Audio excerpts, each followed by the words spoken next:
Assalamualaikum warahmatullahi wabarakatuh. Alhamdulillahirobbilalamin. Wassalatu wassalamu ala asyrofil anbiya'i wal mursalin wa ala alihi washabihi ajmain. Allahumma shalli ala sayyidina Muhammad wa ala ali sayyidina Muhammad. Pertama-tama marilah kita panjatkan puji syukur kehadirat Allah Subhanahu wa taala yang mana telah melimpahkan nikmat iman dan sehat kepada kita semua sehingga kita bisa berkumpul bersama pada siang hari ini dalam rangka pelaksanaan sharing knowledge manajemen perencanaan pembangunan daerah di mana hal ini dilakukan dalam rangka pelaksanaan tugas Kepala Kasubag TU Kecamatan Grogol Petamburan Bapak Henry Syahrial STMA menjalankan diklat manajemen perencanaan pembangunan daerah angkatan yang ke-8. Langsung saja yang saya hormati Bapak Ali selaku Kepala Unit Kecamatan PMPTSP Kecamatan Grogol Petamburan, dan yang saya hormati Bapak-bapak Kepala Unit Kelurahan PTSP se-Kecamatan Grogol Petamburan dan rekan-rekan semua. Saya selaku pembawa acara akan menyampaikan rangkaian acara yang akan kita lalui pada siang hari ini. Yang pertama pembukaan, yang kedua sambutan dari Kepala Unit Kecamatan PMPTSP Kecamatan Grogol Petamburan. Dilanjutkan nanti penyampaian paparan yang disampaikan oleh Bapak Henry, dilanjutkan sesi tanya jawab, dan yang terakhir penutup. Untuk mendapatkan keberkahan dan kelancaran acara pada siang hari ini, marilah kita buka dengan bacaan basmalah bersama-sama untuk yang lain menyesuaikan. Bismillahirrahmanirrahim. Rangkaian acara selanjutnya sambutan dari Kepala Unit Kepala Unit Pengelola PMPTSP Kecamatan Grogol Petamburan kepada Bapak Farudin Ali Ahmad. Dipersilahkan. Terima kasih Bu Nurul. Assalamualaikum warahmatullahi wabarakatuh. Selamat siang, salam sejahtera untuk kita semua. Yang saya hormati Pak Henry, yang saya hormati teman-teman para PMPTSP Kelurahan Kecamatan Grogol Petamburan, serta teman-teman para ASN dan juga PJLP dan juga P3K para waktu. Alhamdulillah pada hari ini kita bisa berkumpul di tempat ini. Terima kasih teman-teman waktunya sudah bersedia hadir. Pada hari ini seperti kita ketahui Pak Henry sedang mengikuti diklat manajemen perencanaan pembangunan daerah, dan hari ini kita akan sama-sama mendengarkan sosialisasi dari Pak Henry terkait dengan perencanaan. Ini merupakan salah satu rangkaian salah satu rangkaian dari diklat tersebut. Mudah-mudahan dengan diklat ini kita akan memperoleh pengetahuan dan pengalaman baru dan nanti akan disampaikan oleh Pak Henry terkait dengan perencanaan. Seperti juga yang kemarin disampaikan oleh Dinas, kalau nggak salah kita dikasih batas waktu hari ini untuk menyampaikan pengajuan terkait dengan sarana prasarana kelurahan juga hari ini kalau nggak salah sebenarnya itu juga salah satu bagian dari perencanaan sebenarnya. Jadi sifatnya bottom up, jadi kebutuhan yang memang dirasakan dari tingkat bawah nanti akan disampaikan sampai ke tingkat atas, kemudian dibahas untuk perencanaan terutama untuk tahun 2026. Baik, untuk mempersiapkan waktu kami silakan untuk paparan. Assalamualaikum warahmatullahi wabarakatuh. Waalaikumsalam warahmatullahi wabarakatuh.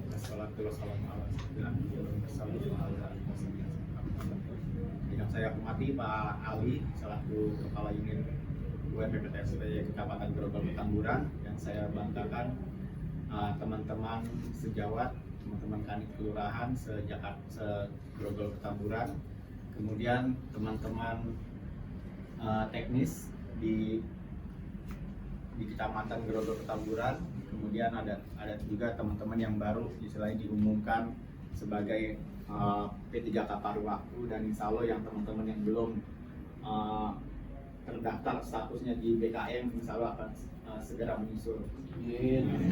Pada kesempatan ini saya mohon izin teman-teman semuanya untuk menyampaikan sharing knowledge terkait dengan apa yang saya dapat selama seminggu untuk diklat manajemen perencanaan pembangunan daerah. Jadi diklat ini ada seminggu kita di tempat diklat di Ciracas, kemudian kita seminggu lagi kita disuruh membuat terkait paparan dan kemudian nanti ujiannya pun di hari Jumat. Mungkin untuk mempersingkat waktu saya akan menyampaikan sharing knowledge terkait dengan apa yang saya dapat di diklat. Mungkin saya berdiri saja, nanti diminta tolong di Mbak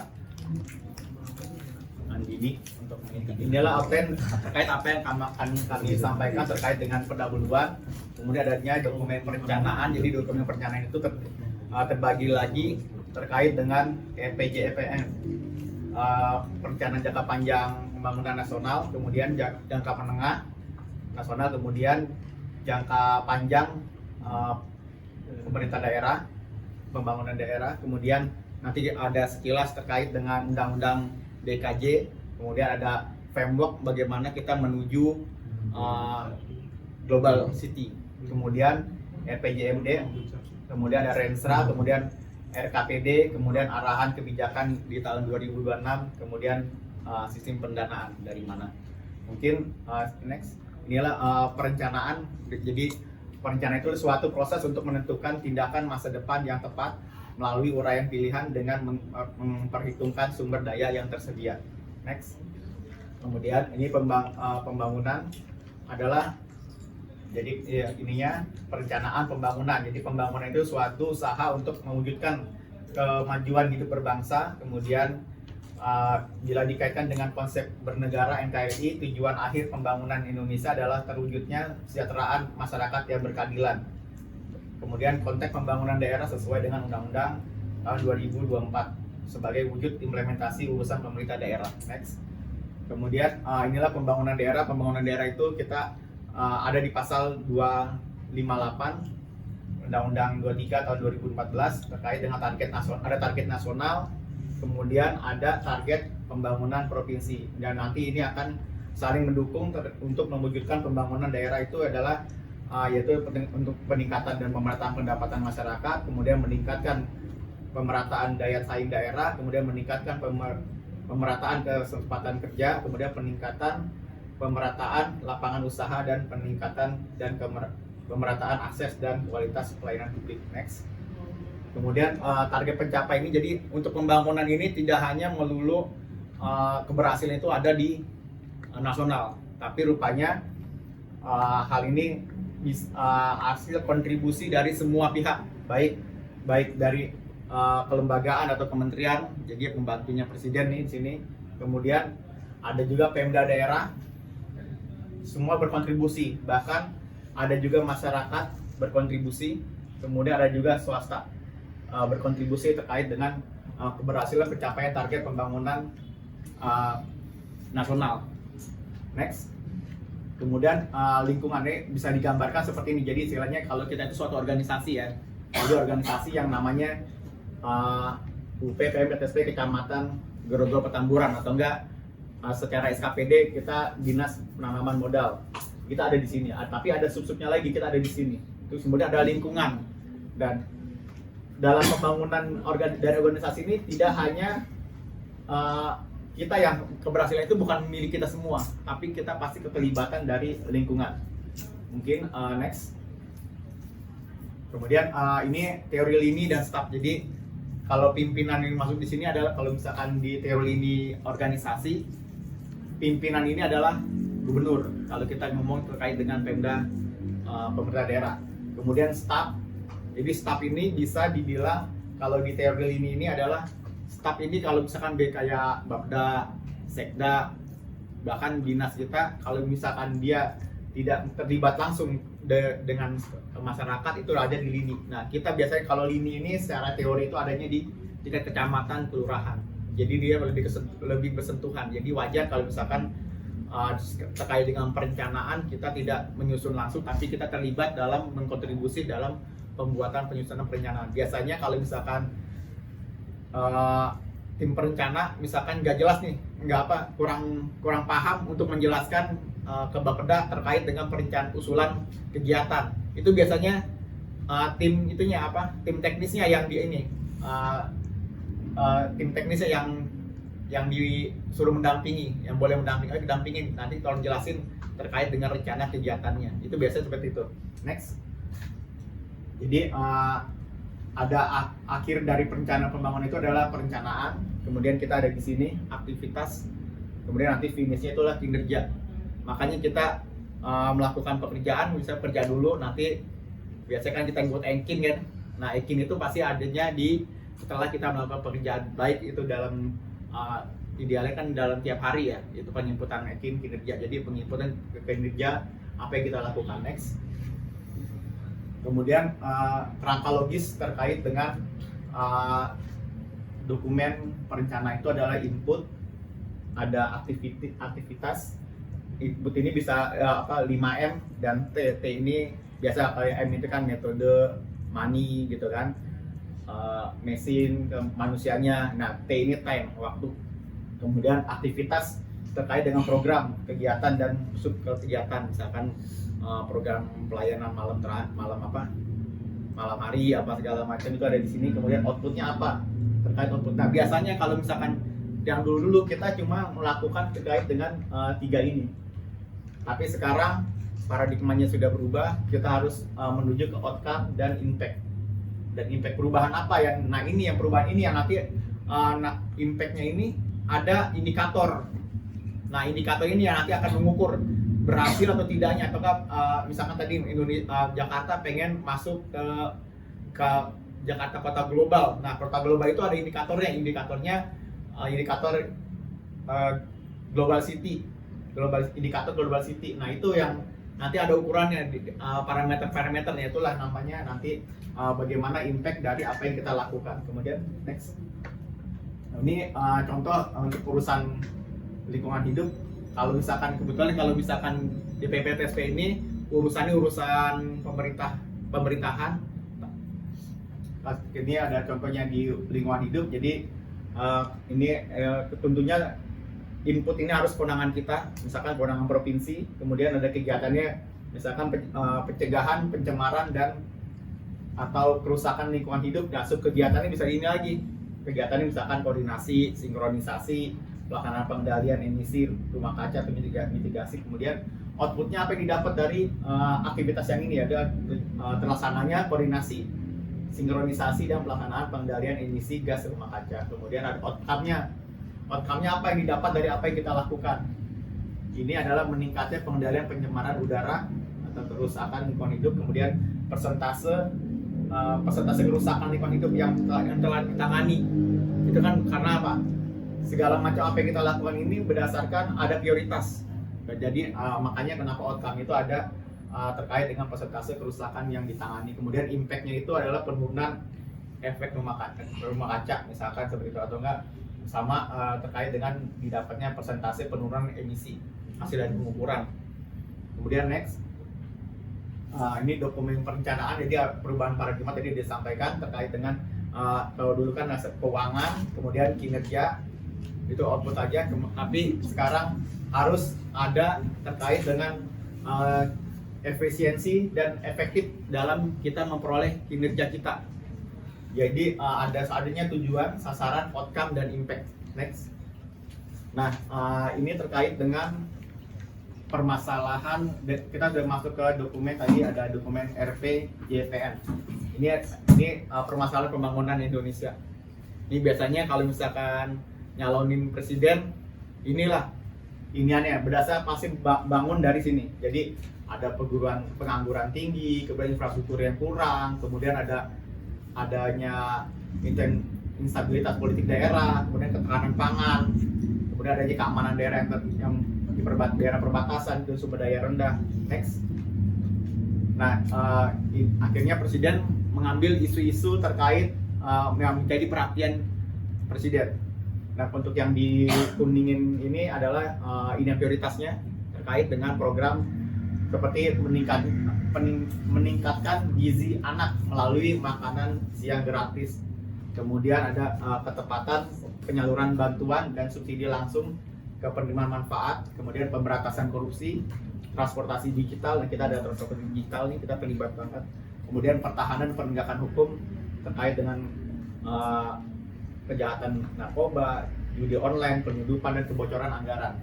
Mana yang sesuai dengan prioritas pembangunan DKI, nanti ini yang diambil.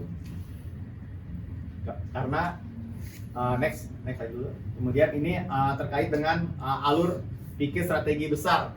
Jadi ada kodenya, rupanya nih untuk ini atau apa? Untuk rencana jangka panjang nasional maupun daerah itu sama-sama mempunyai kode 8, 17, sama 45. Itu jadi 8 misi, kemudian 17 arah pembangunan dan 14 indikator utama pembangunan. Jadi ada tolak ukurnya terkait dengan misinya. Tetap untuk visi abadi itu pasti visi tetap harus abadi, ada di Undang-Undang 45. Jadi merdeka, bersatu, berdaulat, adil dan makmur. Ini pembukaan ya, lebih ke pembukaan. Kemudian kalau misi abadinya itu ini ada di Undang-Undang 45-nya, melindungi segenap bangsa Indonesia dan seluruh tumpah darah Indonesia, memajukan kesejahteraan umum, mencerdaskan kehidupan bangsa dan ikut melaksanakan ketertiban dunia dan berdasarkan kemerdekaan dan perdamaian abadi dan keadilan sosial. Ini misi di pembukaan juga ada. Kemudian next. Nah, ini terkait dengan 8-17 tadi, 8 misi. Ada misi pertama transportasi sosial, kemudian transportasi ekonomi, transportasi tata kelola. Kalau di dinas kita itu masuk ke transportasi ekonomi karena kita punya penanaman modal. Kemudian transportasi tata kelola karena kita lebih ke perizinan, membantu pemerintah dalam pengeluaran perizinan atau pelayanan. Kita ada di 2 ini. Next. Ini indikator tujuan pembangunan yang harus dicapai terkait dengan dari 1 sampai 17 terkait dengan capaian dari apa yang kita lakukan. Ini harus diukur terkait dengan kualitas pendidikan seperti apa, kualitas kesehatan seperti apa, kemudian kualitas persamaan gender seperti apa. Ini next. Kemudian ini transportasi ekonomi dan yang akan membawa Indonesia keluar dari middle income trap. Ini terkait dengan ini ekonomi, pertumbuhan ekonomi yang harapannya skenario-nya tuh naik 7%. Next. Kemudian ini terkait dengan tata kelola. Jadi harapannya itu pelayanan publik secara digital dan sistem pengawasan dan pelayanan publik berkualitas. Ini lebih ke kita banget ininya terkait dengan, tapi kondisi saat ini memang efisiensi regulasi dan birokrasi, perilaku koruptif yang masih tinggi, kemudian pelayanan publik yang belum prima. Ini mungkin karena di nasional, jadi cakupannya nasional mungkin ada yang belum prima, dan insya Allah kalau kita tetap bisa bertahan dengan pelayanan publik yang optimal dan prima. Kemudian next. Kemudian habis dari EPJPN, kemudian turun lagi RPJMN. Nah, kalau yang tadi tuh 20 tahun iniannya, perencanaan. Kalau zaman dulu itu ada GBHN. Nah, sekarang itu namanya RPJPN. Nah, kalau misalkan sekarang RPJPN ini harus dibuatkan selama 2025 sampai 2045. Nah, itu dibagi menjadi 5 periode, karena 5 periode pemilihan presiden. Nah, makanya dalam penentuan RPJMN itu masuklah program presiden terpilih seperti apa. Ini disesuaikan terkait dengan janji-janji presiden ketika itu, kemudian juga rencana-rencananya disesuaikan dengan dokumen, misalnya pada zaman dulu GBHN-nya kita lah. Kemudian ini adalah untuk tahapan pertama itu, untuk yang kalau kita ada 4 dibagi 4 5 20 kan ya. Jadi ini terkait dengan sampai Indonesia emas. Jadi untuk tahapan pertama untuk presiden kita sekarang ini adalah perkuatan fondasi instrumen, perkuatan fondasi transformasi. Ini terkait dengan transportasi sosial, ekonomi, tata kelola, kemudian supremasi hukum dan sosial budaya. Next. Nah, ini terkait dengan arsitektur dokumen rencana daerah. Ini dokumen rencana daerah terkait dengan, jadi ada dokumennya, ada dokumen anggaran. Ini gambarannya seperti ini. Ada RPJPD. Jadi RPJPD dilaksanakan melalui RPJMD. Kemudian RPJMD dijabarkan ke dalam Rensa pemerintah daerah dan diterjemahkan ke dalam RKPD. Nah, jadi ada bisa di RPJPMD masuk ke Rensra. Jadi RPJPMD ini adalah janji dari gubernur. Ini kita udah ngomongin terkait dengan pemerintah daerah. Kemudian ini janji gubernur. Kemudian gubernur membuatkan Rensra kajian strategis. Rencana strategis itu seperti apa? Kemudian ada Renza. Renza ini tiap tahun. Dokumen tiap tahun ini seperti apa langkah-langkahnya. Kalau yang Renza ini kan RPJMD itu 5 tahun, Rensa itu 5 tahun, kemudian Renja ini 1 tahunnya seperti apa, kemudian RKPD-nya seperti apa, rencana kegiatannya seperti apa, kemudian ada KUA dan PPAS, ini terkait dengan alokasi anggarannya seperti apa, kemudian nanti langsung ke RKA, kemudian nanti sampai ke DPA. Mungkin next aja ini. Ini terkait dengan arsitektur perencanaan pembangunan. Ini ada yang tadi 20 tahun RPJMD, kemudian RPJMD-nya 5 tahun, RKPD 1 tahun, APBD 1 tahun, jadi tiap tahun. Next. Nah, next. Nah, ini Bapeda sekarang kalau tiap dia melakukan apa, dia pasti akan membuat bukunya. Karena kebetulan di Bapeda ini kan udah banyak yang fungsional ya. Mungkin nanti Mbak Nurul, Mbak Andini apa yang dilakukan coba buat buku, karena poin untuk kredit untuk penulis itu besar. Bisa aja nanti bikin lah inovasi. Iya, inovasi misalkan perizinan di kecamatan Grofet apa iniannya gitu. Nanti seperti apa permasalahannya, dibuat bukunya itu bisa menjadi bagian dari naik itunya apa? Naik, karena saya waktu kemarin tuh dilihat semua pembicara itu udah mentok ituannya, ahli utama semua udah mau itu pensiun 70 tahun. Kita bayangin aja Mbak Nurul sama Mbak ini, Mbak Nurul sama Mbak Andi ini 70 tahun masih ngajar gitu ya, 70 tahun gitu kan. 70 kalau utama Pak, yang mentok. Bukan yang bisa. Bukan. Ada lagi yang utama mentok itu. Next, ini arsiteknya terkait dengan ini adanya Jakarta sebagai ibu kota. Jadi ada Undang-Undang 29 2007, kemudian ada pemindahan ibu kota, ada Undang-Undang 3 tahun 2022 tentang ibu kota negara, kemudian ada Undang-Undang nomor 2 terkait 2004 terkait dengan provinsi daerah khusus Jakarta, kemudian Jakarta sebagai kota global. Ini amanat dari pasal 3 Undang-Undang nomor 2 tahun 2024. Next. Nah, ini terkait dengan alur dari penyusunan RPJPD-nya.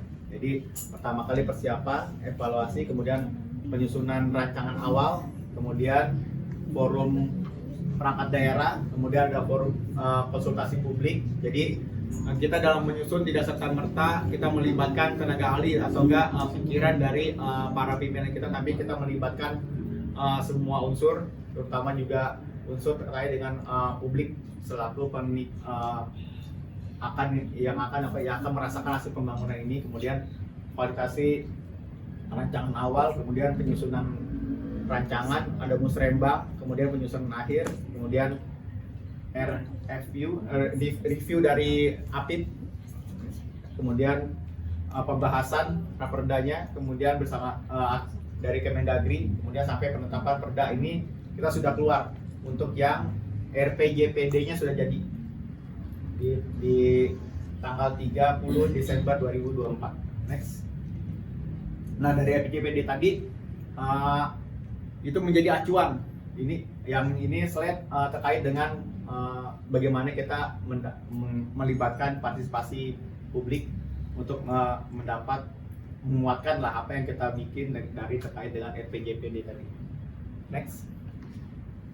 Ini isu strategis yang diambil terkait dengan terkait dengan isian dari dokumen perencanaan. Next. Ini arsitektur terkait dengan RPJPD 2025 sampai 2025. Nah, ini tetap sama tadi saya bilang,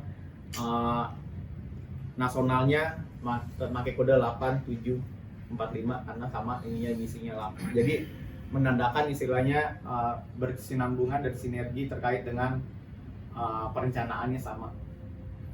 Kemudian next.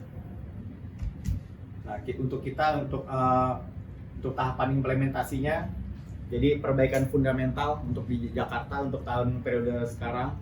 Nanti next periode 5 tahun berikutnya adalah transformasi ekonomi global, kemudian ekspansi global, kemudian perwujudan kota global.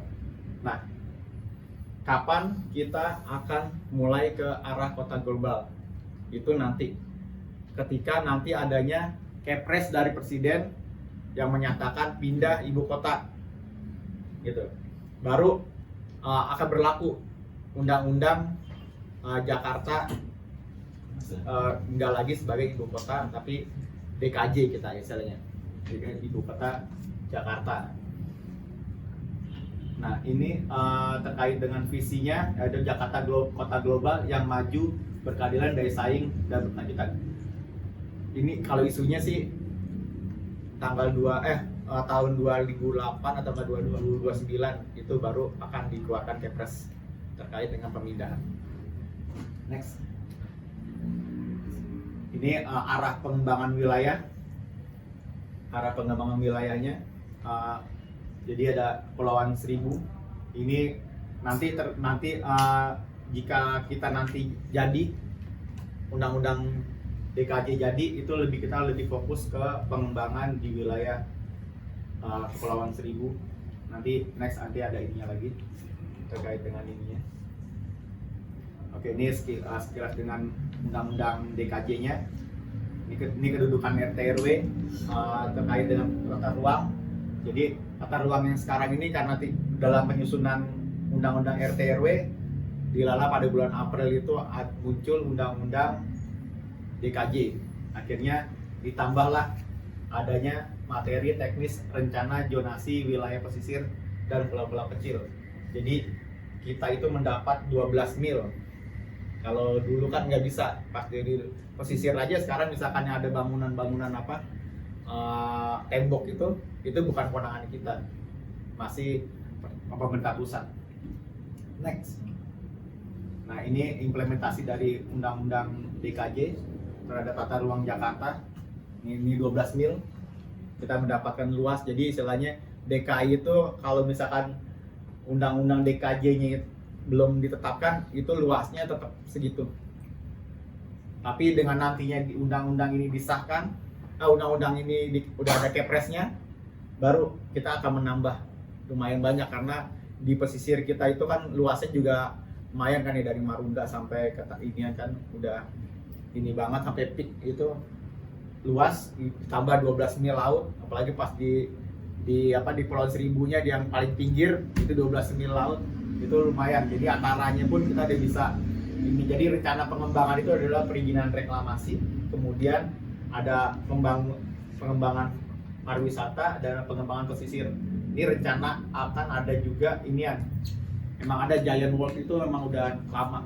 Kebetulan kalau dulu saya waktu masih belum pegawai, masih honor, saya pernah melihat desain itu ada di Pelindo 2. Itu ada marketnya, ada ituan Giant World. Kalau misalkan mau lihat di sana masih ada terkait dengan perencanaan ini. Insya Allah ini bisa terrealisasi. Tapi ini belum bisa terrealisasi karena ada beberapa yang akan harus dilakukan.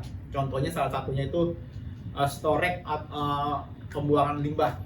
Jadi jangan sampai ketika Giant Works ini ada, nanti di sana tuh udah banyak ituan tinja-tinja yang melayang-melayang di ituan di mana? Di laut-laut gitu. Itu yang satu hal yang tidak diinginkan. Jadi istilahnya jaringan perpipaan dulu dirapikan, baru sambil itu ditutup langsung semuanya. Jadi bukan berarti memutus akses dari nelayan, tapi lebih terkait dengan rencana penunjangan jangka panjang terkait dengan pemanfaatan tata ruang Jakarta. Kemudian next, ini undang-undang implementasi terkait dengan Taman Nasional Kepulauan Seribu, nanti juga akan menjadi inian kita. Jadi ada zona inti, penetapan zona inti dan zona penunjang, zona pelindung bahari dan zona pemanfaatan menjadi kewenangan pemerintah daerah khusus Jakarta. Karena selama ini masih dari kementerian terkait dengan kewenangannya. Next. Jadi nanti mungkin Pak Ali mau ke Kepulauan Seribu lagi, itu tambah ini banget Pak Ali. Bener-bener orang paling penting di DKI. Kerjaannya banyak. Ini terkait dengan framework terkait dengan menuju 20 besar kota global. Jadi Pak Gubernur Anies ini masih Pak Gubernur Anies bahkan meyakinkan target bisa 20. Jadi tapi untuk kita mencapai 20 besar kota global, bagaimana caranya? Nah inilah nanti rangkaian dari hal-hal yang harus dipenuhi terkait dengan bagaimana kita bisa mencapai visi ke 20 kota global. Dan untuk yang 10 ke atas itu masih kota-kota di Cina kayak Guangzhou, itu salah satunya saya ingat terkait dengan kota-kota yang udah masuk kota global. Kemudian jadi ada beberapa perbaikan ini semuanya nanti next. Kemudian ini terkait dengan terdapat 30 aspirasi, jadi semua terkait dengan bagaimana menuju kota global itu untuk membuat katalis. Jadi istilahnya GCI ini indikator global city itu bisa berimplikasi, bisa naik nilai kita terkait dengan pencapaian dari untuk mencapai 10-20 besar. Ini kalau yang dikuningin ini adalah yang prioritas kita lakukan dahulu terkait dengan meskipun ada rencana-rencana lainnya yang harus dilakukan untuk mencapai 20 kota global. Next. Kemudian ini terkait dengan bisnis ekonomi. Ini gambaran dari ini, biasanya kerjaannya ini nih, kerjaan si Kevin. Jadi bikin rencana terkait dengan bagaimana view terkait dengan masa depan kota Jakarta seperti apa. Ini ada ininya, layoutnya. Kemudian juga ini untuk yang JIP Jakarta ini JIP Pulau Gadung, jadi pusat industri itu informasinya itu 2 tahun lagi sudah habis.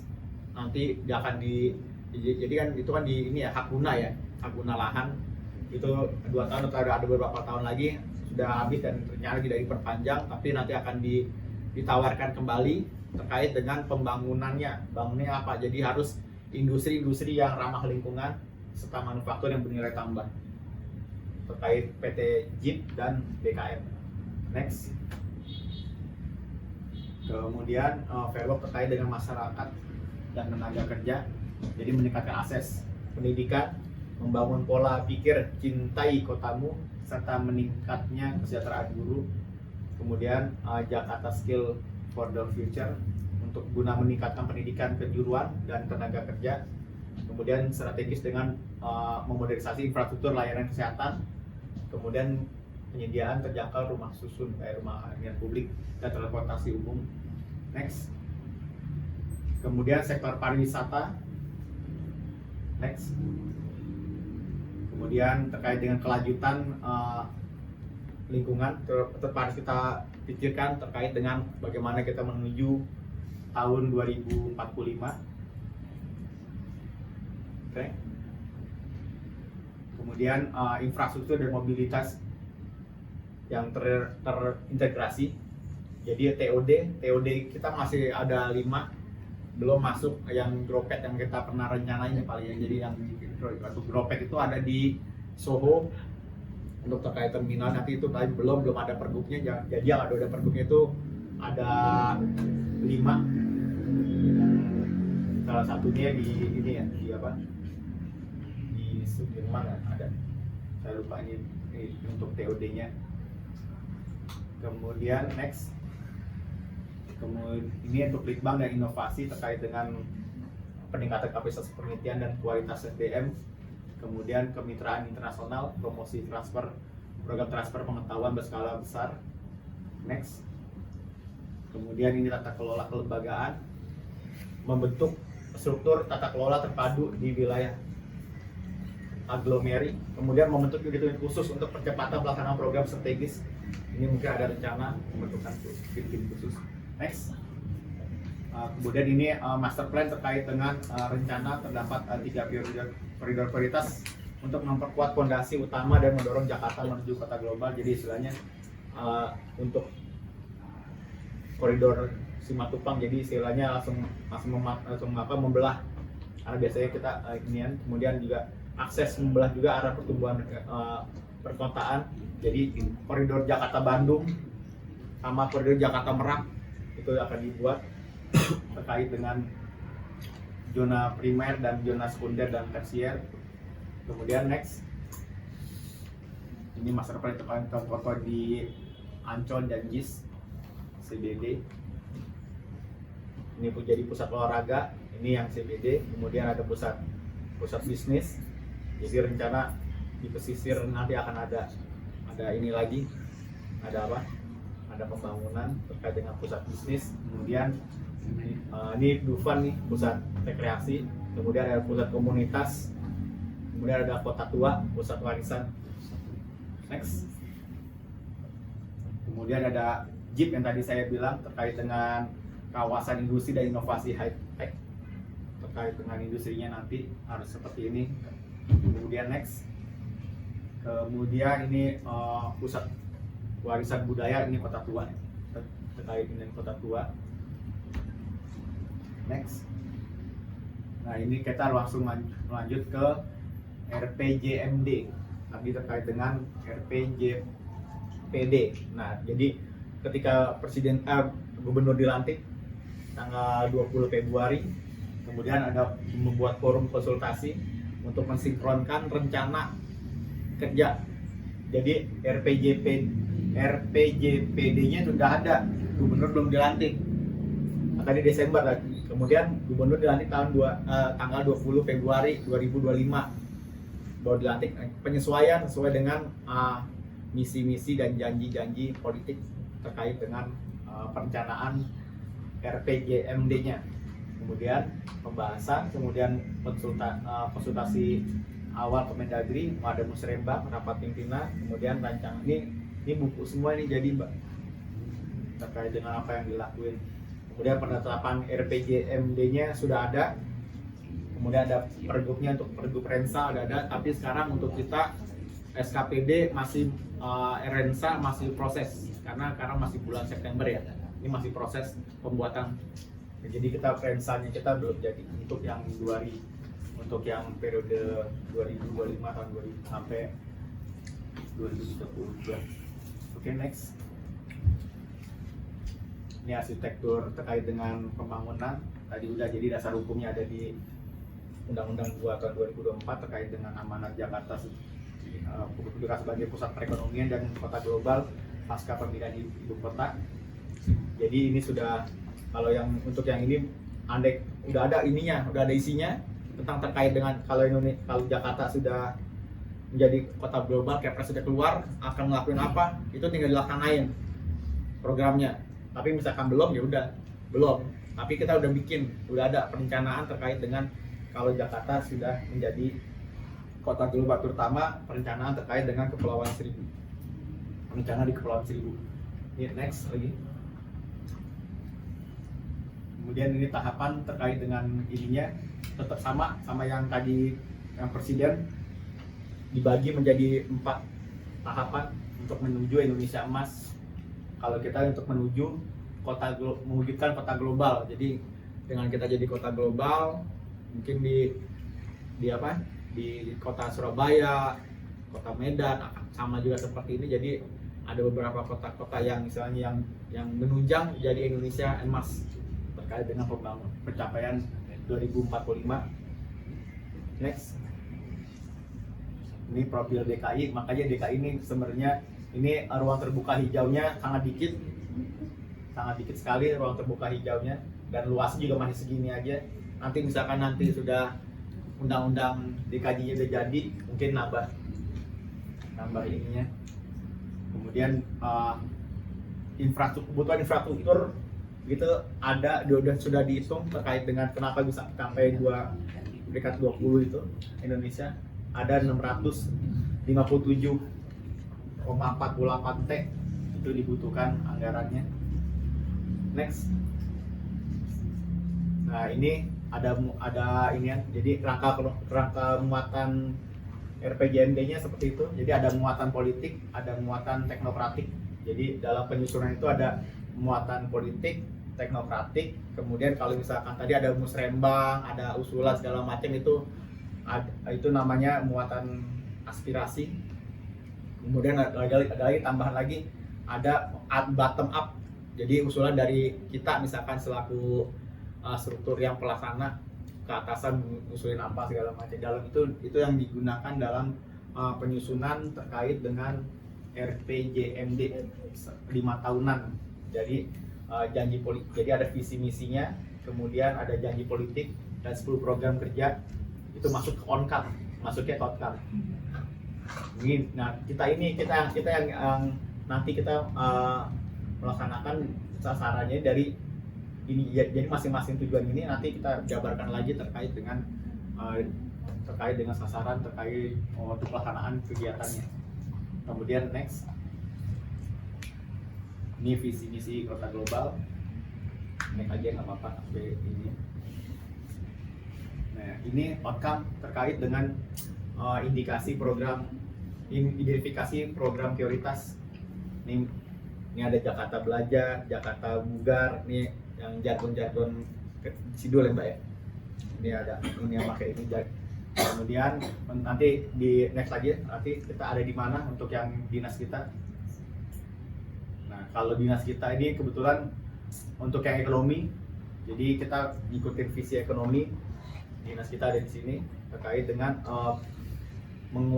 menguatnya inovasi, kolaborasi, dan daya tarik investasi. Jadi istilahnya untuk mencapai outcome ini, untuk mencapai sasaran itu bukan hanya melulu satu SKPD, enggak.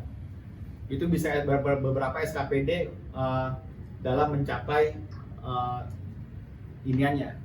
mencapai sasaran. Jadi contohnya seperti ini, outcome-nya banyak nih. Ada untuk mencapai sasaran ini, ada outcome-nya yang akan didapat. Kemudian kalau misalkan kayak kita peningkatan iklim investasi dan penanaman modal yang kompetitif melalui reformasi perizinan dan efisiensi birokrasi, itu ada di program misi gubernur yang terkait dengan Jakarta Bekerja, Jakarta Berkeadilan, Jakarta Berwisata. Jadi kita lebih ke ini ya untuk isi program gubernur. Kemudian next, ini yang ketiga, misi berdedikasi. Kita ada di terakselerasinya transportasi digital dan layanan kota berkualitas berbasis teknologi. Jadi lebih ke penyederhanaan prosedur dan percepatan waktu proses dan otomasi elektronifikasi dan perizinan, kemudian peningkatan perizinan berbasis risiko. Next. Nah, ini arsitektur kinerja. Jadi kita selaku ASN ada di sini. Jadi ada kegiatan banyak tuh. Ini setelah DKI ya. Di input outputnya itu akan menghasilkan 665 kegiatan dengan indikator ada 770. Kemudian ada sub kegiatan ada kegiatan ada banyak lagi, ada sub kegiatannya lagi. Kemudian ada Rensra, ini lebih ke kepala dinas, ini ada di sini untuk outcome. Jadi kita menunjang. Kemudian ada RPJMD-nya gubernur. Ini gubernur selaku strategi objektifnya. Jadi apa yang kita lakukan, kerja kita harus berpengaruh ke tujuan dan misi-misi dari gubernur. Kemudian next, ini fungsi dari aparatur sipil. Kenapa dibunyikan di sini?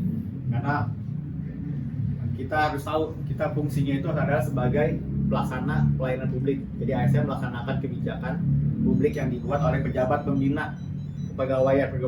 Pejabat pembina kepegawaian ini adalah gubernur. Kemudian sesuai dengan ketentuan peraturan perundang-undangan. Kemudian pelayanan publik, ASN memberikan pelayanan publik dan profesional dan kualitas dan berkualitas. Kemudian perekat pemersatu bangsa, ASN perekat. Jadi istilahnya mau bagaimana program gubernur kita harus mendukung dan tidak lagi kita terpecah karena adanya istilahnya perbedaan pemilihan gubernur ketika waktu masa pemilu kemarin. Jadi bagaimanapun selaku ASN harus tetap laksanakan. Next. Kemudian ini Rensra. Jadi Rensra terkait dengan RPJPMD-nya, kemudian diturunkan menjadi sasaran untuk Rensra. Jadi tetap harus berkaitan dengan NSPK. Jadi tupoksi urusan sesuai kewenangan daerah. Jadi DPPTSP itu kewenangannya apa, tupoksinya apa. Nah itu nanti bisa masuk ke tujuannya apa, masuk tujuan yang mana nih, kemudian masuk ke bikin sasarannya, kemudian outcome-nya untuk yang program yang mana, untuk program dari gubernur. Next. Kemudian ini bagian dari ini share aja. Kemudian program RPJMD adalah kumpulan dari beberapa program Rensra SKPD. Next. Kemudian ini sinkronisasinya seperti ini terkait dengan pemerintah pusat dan daerah. Jadi pusat sendiri sebenarnya bikin juga ada RKP juga, kita ada RKP juga, bikin juga, ada Rensa juga sama. Jadi kalau Rensanya mereka tuh kementerian dan lembaga negara. Kalau kita ininya dinas-dinas. Oke, next. Kemudian tahapan penyusunan RKPD. Ini penyusunan RKPD dan musrembang, kemudian konsultasi publik dan musrembang kecamatan, penyusunan rangkaian ini penyusunan ini RKPD ini istilahnya dari program-program yang tadi banyak bagus kalau misalkan dilaksanakan, tapi nggak mungkin bisa dilaksanakan lagi karena apa? Ketika pelaksanaan itu harus butuh anggaran, butuh duit, ya kan? Nah, ketika uangnya anggaran kita cuma segini, pasti kita harus melihat mana yang prioritas. Nah, di tahapan RKPD inilah tahapan kita untuk pengambil kebijakan itu membutuhkan masukan. Nah, itu makanya ada musrembang, ya kan? Jadi ada melibatkan musrembang, ada konsultasi publik, kemudian ada musrembang ini bertahap ya, kita udah ngalamin terkait dengan musrembang ini sampai akhirnya penetapan pergub RKPD. Nah, penetapan RKPD ini baru nanti direncanakan yang mana yang bisa akan kita laksanakan terkait dengan prioritas kegiatannya. Kemudian next. Ini penyerapan aspirasi. Ada aspirasi itu ada dari musrembang, ada reses DPRD, kemudian ada usulan langsung. Ini aspirasi dapat dari sini untuk menentukan prioritas dari kegiatan pembangunan. Next. Ini arah kebijakan di tahun 2026. Next. Ini arah kebijakannya. Jadi penyusunan RKPD tahun 2026 sudah harus mempertimbangkan posisi Jakarta ke depan. Jakarta sebagai kota global. Jadi memang sudah dimasukkan iniannya Jakarta inian. Jadi jangka tahunan itu kedaulatan pangan dan energi serta ekonomi yang produktif dan inklusif. Ini terkait dengan RPJPMD-nya tadi 5 tahun 5 tahun, Rensa juga 5 tahun 5 tahun. Kemudian untuk RKPD per tahun. RKPD kemudian Renja rencana kerjanya per tahun juga. Kemudian program kegiatan kita biasa ada di sini. Next. Nah, ini terkait kebijakan, jadi penguatan infrastruktur, layanan dasar, fondasi ekonomi dan inklusif dan berkelanjutan. Kemudian untuk tahun 2027-nya itu eksplorasi potensi perekonomian baru yang berdaya saing dan berkelanjutan. Kemudian 2028 itu produktivitas ekonomi dan manfaat pembangunan yang berkelanjutan. 2029 akselerasi pemerataan hasil pembangunan yang mensejahterakan. Kemudian 2030 transformasi global Jakarta yang sejahtera dan berkelanjutan. Next. Ini terkait dengan tema dari RKPD. Ada 7 terkait dengan prioritas pembangunan daerah. Jadi hasil tadi Musrembang segala macam dari itu, ini akhirnya ditetapkan ya, peningkatan modal manusia yang berdaya saing, peningkatan produktivitas dan daya saing ekonomi berkelanjutan, penciptaan penghidupan masyarakat yang layak dan mandiri, transportasi tata kelola, pemerintahan, peningkatan infrastruktur, optimasi, dan penciptaan mobilisasi. Next. Nah, ini kita langsung lari ke pendanaan. Ini pendanaan, jadi kebutuhan pendanaan menuju kota global ini ada istilahnya bisnis as usual, jadi pengeluaran operasional rutin, kemudian ada fundamental layanan dasar kota, kemudian kontribusi strategis lebih lanjut. Jadi untuk yang fundamental layanan dasar kota itu untuk menuju global, ini yang kita butuh 600 sekian tadi triliun. Terkait dengan ini pos-pos alokasinya untuk anggaran, dan kita hanya mengandalkan APBD nggak bisa, selalu defisit, selalu kurang. Ini APBD kita, ini kebutuhannya sama kebutuhannya. Ini makanya ada inovasi-inovasi bagaimana mencari anggaran terkait dengan pemenuhan ini. Nanti ada keterlibatan dari dinas kita, nyata ada, kita masuk ke dalam keterlibatan bagaimana mencari anggaran yang nantinya bisa dibuat sistem kerjasama sama pihak swasta untuk membantu pembangunan hal tersebut. Next. Nah ini, jadi kalau kita itu dari ini nih, PKBU, KPBU. Jadi kita KPBU, jadi dinas kita sebagai sekretarisnya. Kalau ketuanya tuh Sekda, jadi ada SK tersendiri terkait jadi kerjasama pemerintah dan badan usaha. Jadi ada dua tipe. Jadi tipenya yang satu itu solid dan non solid. Jadi kalau solid itu uang dari pemerintah tapi yang melaksanakan swasta, dan yang unsolid itu uangnya dari swasta, kita yang memfasilitasinya, atau bisa gabung, bisa sama-sama. Oke, ini terkait dengan yang harus kita lakukan bagaimana menuju kota global. Oke, next. Ini pendanaan, jadi sumber dana itu ada dana sinergi pendanaan, optimasi pemanfaatan aset, tanggung jawab sosial dan lingkungan (CSR), kemudian KPBU, penugasan BUMD, private investment, pinjaman luar negeri, pinjaman lembaga, pinjam obligasi, Jakarta Kolaborasi Fund, kemudian dana abadi daerah, climate finance, dan pendanaan pemanfaatan ruang. Ini juga dulu ada di kita juga nih, pemanfaatan ruang. Kemudian ada APBD dan APBN. Next. Ini infrastruktur yang harus dibangun terkait dengan menuju Jakarta global. Jadi ada fasilitas sosial, fasilitas perkotaan, dan konektivitas dari apa yang sudah kita bangun dan lakukan. Next. Ini cubit-cubit aja apa yang sudah dilakukan dari CSR. Ini hasilnya. Ini udah kita alami terkait dengan hasil kerja CSR. Next. Ini agak cepat aja, Mbak. Ini yang apa, koefisien lantai bangunan. Ini Mas Tommy lebih paham juga nih. Misalkan ada yang melanggar, nah itu kompensasinya kemana? Nah ini hitung-hitungannya koefisien bangunan. Next. Ini infrastrukturnya nanti ada ini. Salah satunya ini ya, apa, Semanggi. Semanggi itu hasil dari koefisien. Jadi zaman Gubernur Basuki itu membangun itu uangnya dari hasil dari koefisiensi. Jadi ada ini anggaran untuk mengemakan lahan.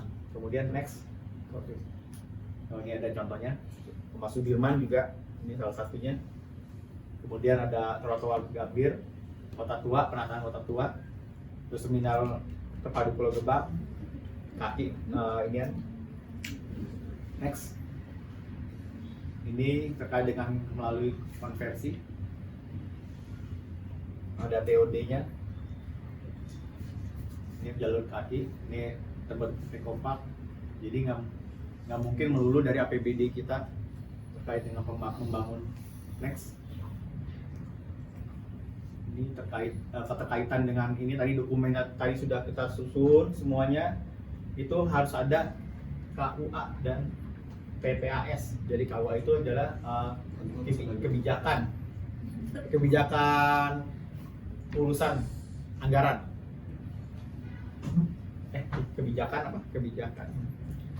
Ya, kebijakan umum anggaran.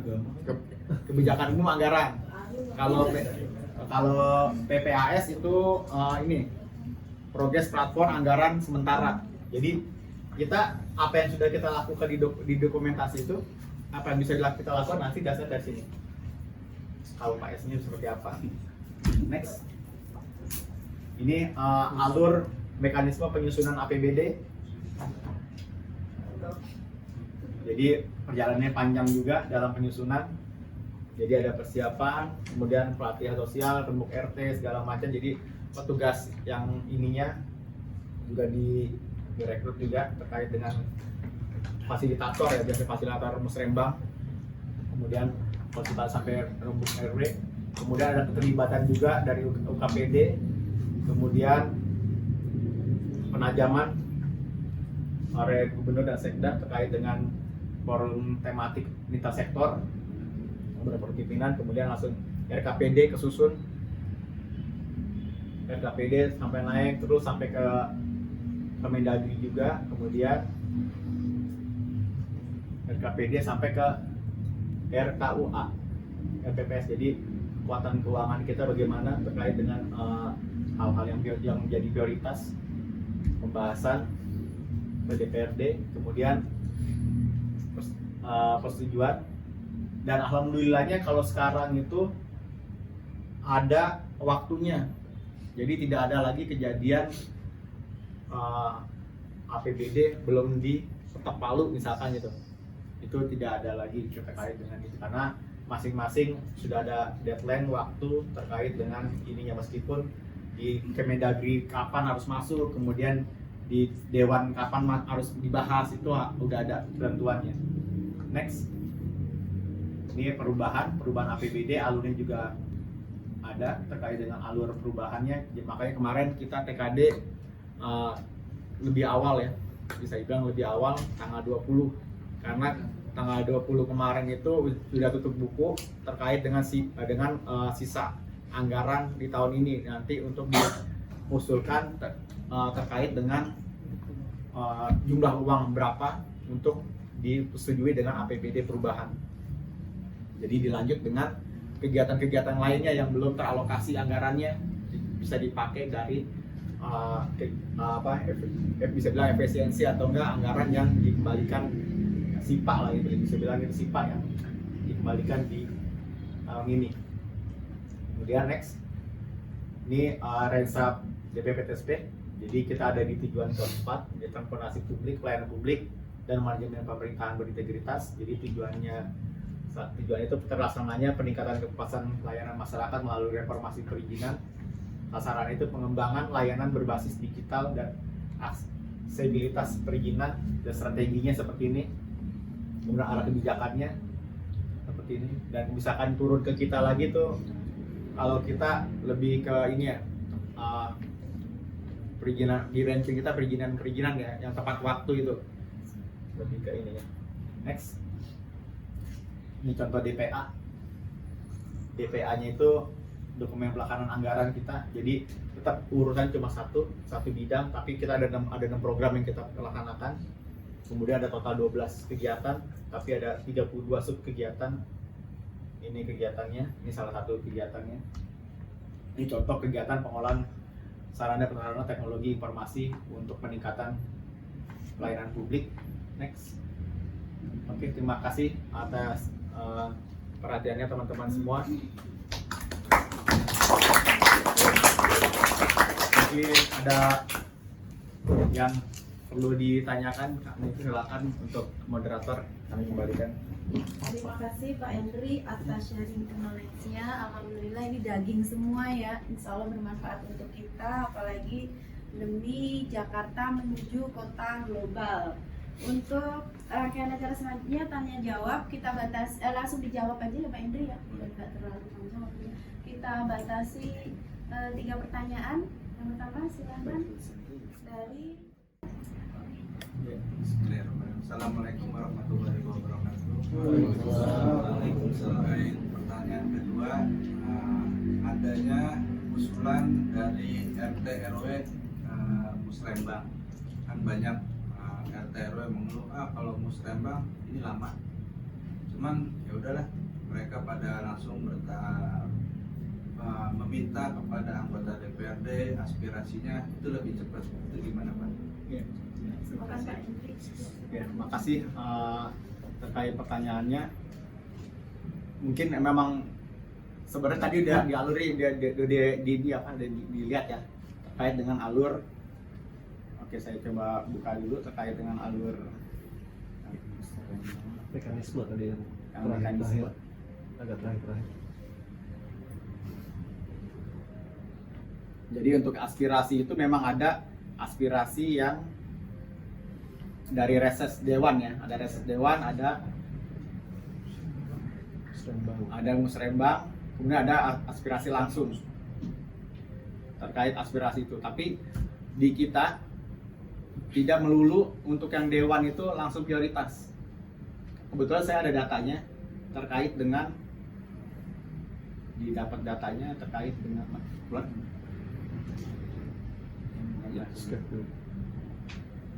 ada datanya terkait dengan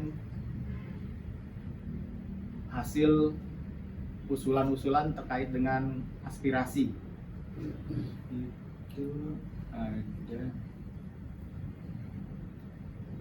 Jadi untuk yang reses dewan itu nggak melulu langsung disetujui, karena tetap kita lihat dulu bagaimana urgensi dari usulan tersebut.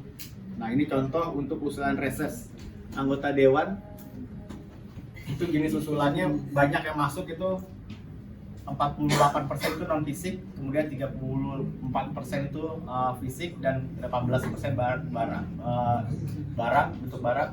Ada 21.220 usulan, tapi yang diakomodir itu ada 43%. Dan kemudian yang belum diakomodir 41,5%. Jadi kemudian juga ada 15% diterima dengan catatan. Jadi biasanya kalau diterima dengan catatan ini bisa dialokasikan ke tempat yang tahun depan atau enggak. Untuk yang belum dapat diakomodasi juga seperti itu juga, mungkin belum diinikan. Tapi yang udah langsung bisa akomodasi itu 43. Jadi nggak melulu. Mungkin sambil gambaran yang lain juga kita lihat juga nih, mumpung lagi dibuka datanya. Ini terkait dengan reses, kemudian ini misalkan terkait dengan usulan aspirasi langsung dari masyarakat. Ini juga 39 diakomodir, kemudian 42 belum dapat diakomodir juga. Kemudian terkait dengan nggak mungkin juga kalau misalkan masyarakat pengen minta per bulan nggak bisa diinin ya. Kalau usulannya masuk ini musrembang, terkait musrembang karena dia berjenjang ya, banyak iniannya. Ini lebih banyak, justru lebih banyak karena di musrembang itu udah alurnya lebih panjang daripada yang tadi. Mungkin itu terkait yang musrembang malah justru 81. Ya, sudah cukup tonton. Iya, emang kalau mindset masyarakat sekarang kalau lewat dewan itu kayak jalan tol gitu loh Pak Henry. Padahal sebenarnya kalau usulan itu secara musrembang itu juga udah dipilih dan diajukan tingkat desa, kemudian tingkat kecamatan, tapi karena banyak usulannya, jadi mereka itu diambil usulan-usulan itu diambil secara skala prioritas. Jadi yang maju ke yang didanai itu otomatis nggak semua mungkin, jadi mindset masyarakat langsung lewat anggota dewan aja lah lebih cepat, padahal sebenarnya anggota dewan pun juga itu bakal dilihat ke lapangan itu benar-benar prioritas untuk didanai atau tidak, seperti itu. Dari Bang Tommy cukup ya? Cukup. Ada lagi yang akan bertanya terkait dengan paparan yang disampaikan oleh Pak Hendri? Ada lagi pertanyaan? Sudah cukup jelas ya? Ya, sudah cukup jelas, insya Allah cukup. Dari Pak Hendri sudah cukup ya Pak? Demikian sharing knowledge mengenai manajemen perencanaan pembangunan di daerah, terutama DKJ ya, daerah khusus Jakarta, karena sekarang kita sudah menuju Jakarta sebagai kota global. Demikian paparan dari Pak Hendri, semoga bermanfaat dan insya Allah bermanfaat untuk kita semua. Dari saya juga selaku MC sekaligus moderator, mohon maaf jika banyak kata atau perilaku yang kurang berkenan. Ini pas jam-jam ngantuk ini Pak, dikasih rujak juga Mas. Ada beberapa, nggak apa-apa, insya Allah alhamdulillah aktif ya kita paparan pada hari ini. Sebelum closing ini saya sedikit berpantun ya.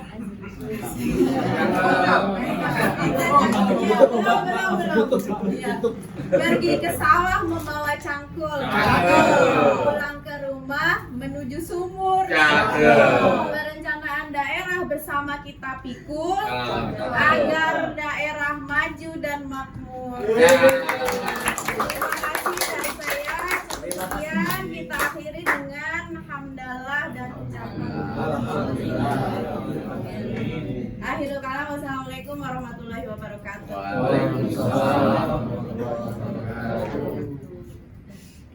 Oke, makasih teman-teman semua. Ada absen semua ya yang online absen.